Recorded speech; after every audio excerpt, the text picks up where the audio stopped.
যুবক ভাইরা যারা মাহফিলে এসেছেন, আমি আপনাদেরকে বলছি, আপনারা একসময় চাকরি করবেন, সরকারি কিংবা বেসরকারি। আপনারা একসময় দোকানদারি করবেন, ব্যবসা বাণিজ্য, কিংবা আপনারা চাষাবাদ করবেন, কিংবা বিদেশ যাবেন। যেখানে যান, পৃথিবীর যে প্রান্তেই থাকেন, যেই কাজই করেন, হারাম উপার্জন করবেন না। ঠিক আছে তো ইনশাআল্লাহ? হারাম উপার্জন না করলে মানুষের কাছে দাম পাবেন না, বইয়ের কাছে দাম পাবেন না, মা বাবার কাছে দাম পাবেন না, এলাকা মানুষের কাছে দাম পাবেন না। হুজুরও হয়তো অনেকে দাম দিবে না, কিন্তু আল্লাহ তাআলা দাম দিবেন। আগে ভাগে যে মেয়েটাকে বিয়ে করবেন, বলে দিবেন যে আমি কিন্তু তেড়া যুবক,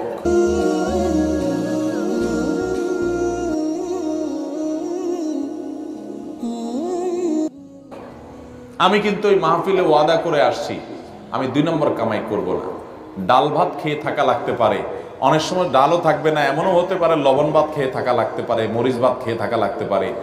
রাজি থাকলে আসো, এগুলা কোনো মুখরোচক গল্প শোনাচ্ছি না তোমাকে। আমি কিন্তু 2 নম্বর কামাই করব না, অতএব কামাই কম হবে, কষ্ট হবে। চাইলে আসো, আর না হলে এখনো রাস্তা মাপতে পারো। আমাকে আইসা শাড়ি চুড়ির ডিমান্ড দিবা, অন্য চোরদের বউ, ডাকাতদের বউ, দুর্নীতিবাজদের বউ, তারপর রিলিফ চোরদের বউ, হারামখোরদের বউ, তাদের মতো দেখে দেখে কম্পিটিশন করতে পারবা না। তুমি আমার বউ হতে হলে, হালাল খোরের বউ হতে হলে, তুমি সকল লোভ ছেড়ে দিয়ে সততার উপরে থাকার নিয়ত করতে হবে, কষ্ট করে চলার নিয়ত করতে হবে। তবে যারা কষ্ট করে চলার নিয়ত করে, আল্লাহ তাআলা এদেরকে সবচেয়ে সুখে রাখেন, শুধু আখিরাতে না, দুনিয়াতেও। যারা চুরি করে কামাই করে বা 2 নম্বর পথে কামাই করে, আমরা বাহির থেকে দেখে মনে করি আহ কি সুখে আছে, অনেক টাকা পয়সা কামাই করতেছে, তাই না? কি গাড়ি বাড়ি চকচক করতেছে, ফক ফক করতেছে।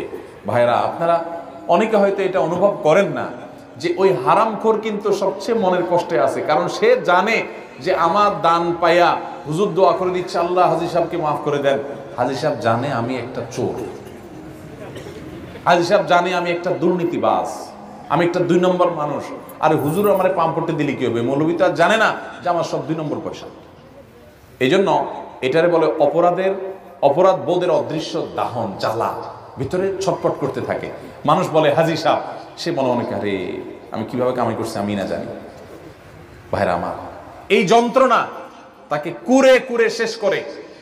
আর সৎ মানুষ তাকে যাচ্ছে না, পুছে না, দাম দেয় না, কিন্তু তার ভেতর থেকে একটা ফিলিংস হয়, কি জানেন? যে আলহামদুলিল্লাহ আমার প্রতিটা পয়সা টনটন করে বাঁচবে, আমি হারাম কোনো টাকা কামাই করি নাই, হারামের সাথে কম্প্রোমাইজ করি নাই, চলে কষ্ট করি, মানসিক শান্তি পায়। এই জন্য নবী সাল্লাল্লাহু আলাইহি ওয়াসাল্লাম বলেছেন, লাইসাল গিনা বিকাসরাতিল আরদ ওয়ালাকিন্নাল গিনা গিনান নাফস। অনেক সম্পদ হয়ে গেলে এর নাম সচ্ছলতা নয়, আসল সচ্ছলতা হলো মনের সচ্ছলতা, যে আমি মনের দিক থেকে সুখে আছি। আল্লাহর অনেক বান্দা আছে, আমি তাদেরকে দেখার সুযোগ হয়েছে, ভালো মানুষ, তাদের তেমন কিছু নাই, কিন্তু তারা খুব হ্যাপি, খুব সুখী, তাদের কোনো আফসোস আক্ষেপ নাই। ওই বড় লোকের পয়সা দেখে তাদের ওই অসুস্থ প্রতিযোগিতায় লিপ্ত হতে মনে চায় না। তারা জানে এগুলো সব রেখে ওই 3 হাত মাটির নিচে চলে যেতে হবে, ধনী গরিব সবাই এক কাতারে দাঁড়িয়ে যাবে, অসততা করতে চায় না। আল্লাহ আমাদের সবাইকে সেরকম সাহসী সৎ মানুষ হওয়ার তৌফিক দান করুন। এখন তো সাহসের সংজ্ঞা পাল্টে গেছে, এখন সাহস হলো অপকর্ম করতে পারলে তাকে সাহসী বলে। আসল সাহসী সে যে অন্যায় বর্জন করার জন্য শত মানুষের ভৎসনা সত্ত্বেও সে হিম্মত করে যে আমি অন্যায় করব না। টাকা পয়সা হলে সবাই আমাকে পুষবে, কদর করবে, দরকার নেই, আমার অল্প টাকা, আমি গরিব থাকবো, কিন্তু আমার ভেতর বলবে আমি সৎ। আমার মধ্যে এক ধরনের সাহস কাজ করবে, এক ধরনের বীরত্ব আমি অনুভব করব যে আমি হারামে যাই নাই, চেষ্টা করবো না ইনশাআল্লাহ। আর যারা ছোট লোক, মানুষ দেখে তাদেরকে বাহবা দেয়, টাকা পয়সা গাড়ি বাড়ি, শয়তান ফুসলায় যে আরে একটু কামায় নে, এই মৌলবীর কথা শুনে যদি তুই ভালো হয়ে যাস তাহলে বড়লোক হবি কেমনে? শয়তানকে বলবেন আমার বড়লোক হওয়ার দরকার নাই, আমি সৎ থেকে যদি বড়লোক হতে পারি আলহামদুলিল্লাহ, আর না হতে পারলে আরো জোর আলহামদুলিল্লাহ। আমরা দুনিয়া থেকে অসৎ উপায়ে যে টাকাগুলো কামাই করব, এগুলো কি যাওয়ার সময় নিয়ে যেতে পারবো? কাফনের কাপড়ের কোনো পকেট আছে? নিয়ে যেতে পারবেন? তাহলে 2 নম্বর কামাই করব, কার জন্য কামাই করবেন? কার জন্য হারাম কামাই করবেন? ছেলে মেয়ের জন্যই তো। মানুষ নিজের জন্য কামাই করে না। যত ঘুষখোর, যত সুদখোর, যত টিনচোর, যত গম চোর, যত রিলিফ চোর, যত হারামখোর আছে, এদের সবাইকে জিজ্ঞাসা করেন কার জন্য এত কষ্ট করেন। তারা কেউ কিন্তু নিজের এক পেটের জন্য এত কষ্ট করে না। কার জন্য করে জানেন? ছেলে মেয়ের জন্য, পরিবারের জন্য।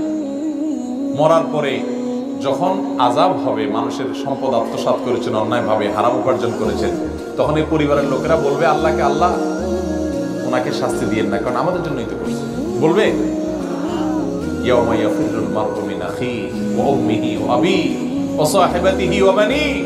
সেদিন মানুষ মানুষকে দেখে পালাবে, বাবাকে দেখে সন্তান পালাবে, মা সন্তান থেকে পালাবে, মা থেকে সন্তান পালাবে, যে না জানি আজকে দেখা হলে কোনো সব চেয়ে বসে, কিয়ামতের ময়দানে বিপদে পড়েছে, কেউ কারণ হবে না। লিকুল্লি ইমরিইন মিনহুম ইয়াওমাইযিন শাআনুন ইউগনি, সবাই ইয়া নাফসি ইয়া নাফসি। অতএব আমি হারাম যাদের জন্য কামাই করব, তারাও কিন্তু এর দায়ভার বহন করবে। তার চাইতে বড় নির্বোধ কে আছে যে যাদের জন্য চুরি করে ওরাও তার দায় নেয় না? এর চেয়ে বড় বোকার কেউ আছে? তাহলে আসুন আমরা আজকের মাহফিলে শপথ করি, আমরা দুর্নীতিমুক্ত বাংলাদেশ গড়ব ইনশাআল্লাহ। আমরা নিজেরা দুর্নীতি করব না, দুর্নীতি সইব না, দুর্নীতিকে প্রশ্রয় দিব না। একটা কাজ আদায় করতে গিয়ে কষ্ট করা লাগে, কষ্ট করব, তারপরেও ঘুষ দেব না। ঠিক আছে না ইনশাআল্লাহ? আল্লাহ আমাদের সবাইকে সেরকম সাহসী সৎ মানুষ হওয়ার তৌফিক দান করুন।